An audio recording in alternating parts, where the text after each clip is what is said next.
अगर पार्टी ने तय किया तो निश्चित तौर पर चुनाव लड़ेंगे, उसमें कोई दिक्कत नहीं है।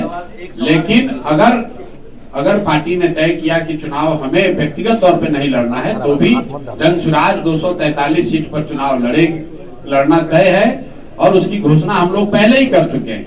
जैसे हम लोगों ने देखा था लालू जी के राज में सरकारी व्यवस्था तो यही थी, लेकिन अपराधी इतने हावी थे कि वो सब पर भारी थे। उसी तरह नीतीश कुमार जी के राज में अधिकारी इतने हावी हैं कि वो सब पर भारी हैं। घर घर आमदनी बढ़ाने के लिए, रोजगार लाने के लिए, तो ये बातें हम लोग रोज कह रहे हैं। युवाओं के लिए, किसानों के लिए, महिलाओं के लिए, बच्चों के लिए और सबसे अंतिम में वृद्धों के लिए, 60 साल से ज्यादा उम्र के लोग, महिला और पुरुष दोनों, उनको जो अभी 400 रुपया पेंशन मिल रहा है, दिव्यांगों को, विधवाओं को और बुजुर्गों को जो 400 रुपया पेंशन मिल रहा है, जनसुराज कह रहा है कि दिसंबर 2025 से उनको 2000 रुपए का पेंशन मिलेगा। सभी साथियों का यहाँ पर समय निकाल कर आने के लिए धन्यवाद। जैसा कि आप देख रहे हैं, मैं यहाँ पर कल्याणपुर में मेरी एक सभा है, वहाँ पर उसी रास्ते में मैं हूँ और मेरे साथ जो लोग बैठे हुए हैं, मैं एक बार आपका परिचय करा दूं।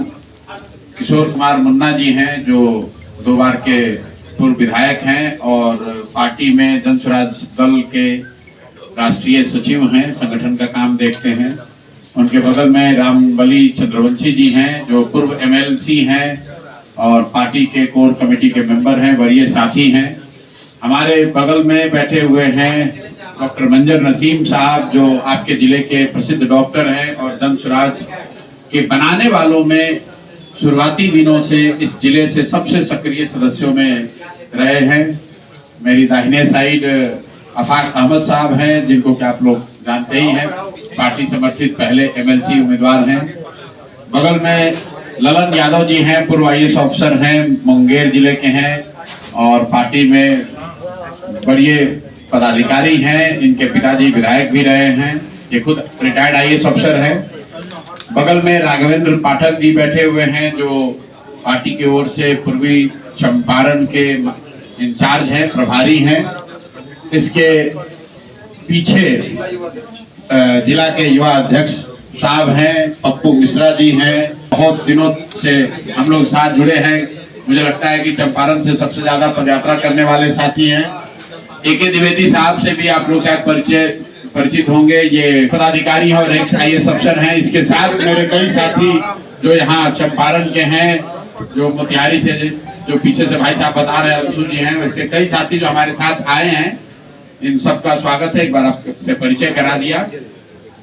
जैसा कि आपको पता है, जब मैं करीब 2 बरस पहले दिसंबर 2022 में इस जिले की मैंने पदयात्रा करी थी, उसके बाद पहली बार मैं यहाँ वापस लौटा हूँ। जब हम लोग पदयात्रा यहाँ कर रहे थे तब लोगों से भी इतना परिचय नहीं था और संगठन का स्वरूप भी नहीं था। अब जो पौधा 2 बरस पहले लगाया गया था, वो धीरे धीरे बढ़कर थोड़ा बड़ा स्वरूप उसका हो गया है, संगठन बन गया है, पार्टी की अपनी गतिविधियां हैं।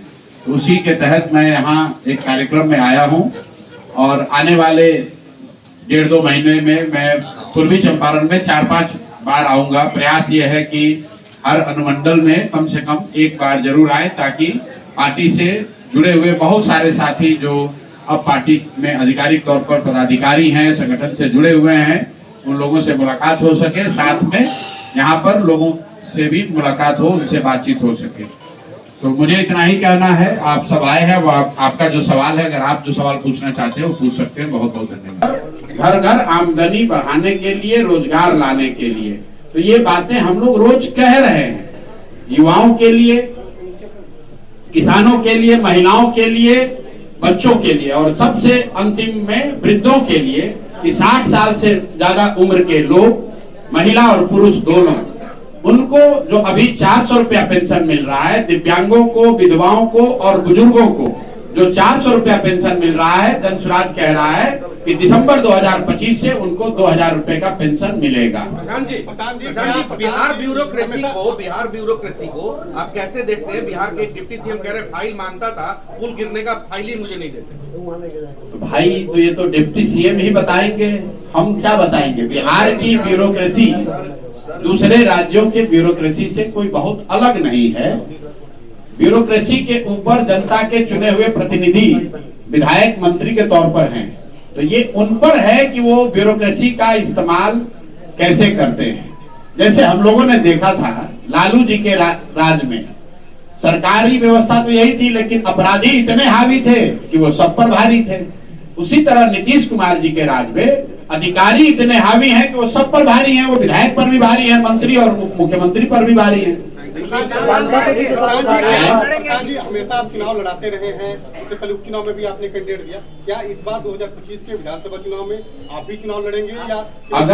अगर पार्टी ने तय किया तो निश्चित तौर पर चुनाव लड़ेंगे, उसमें कोई दिक्कत नहीं है। लेकिन अगर पार्टी ने तय किया कि चुनाव हमें व्यक्तिगत तौर पे नहीं लड़ना है, तो भी जनसुराज 243 सीट पर चुनाव लड़ना तय है और उसकी घोषणा हम लोग पहले ही कर चुके हैं।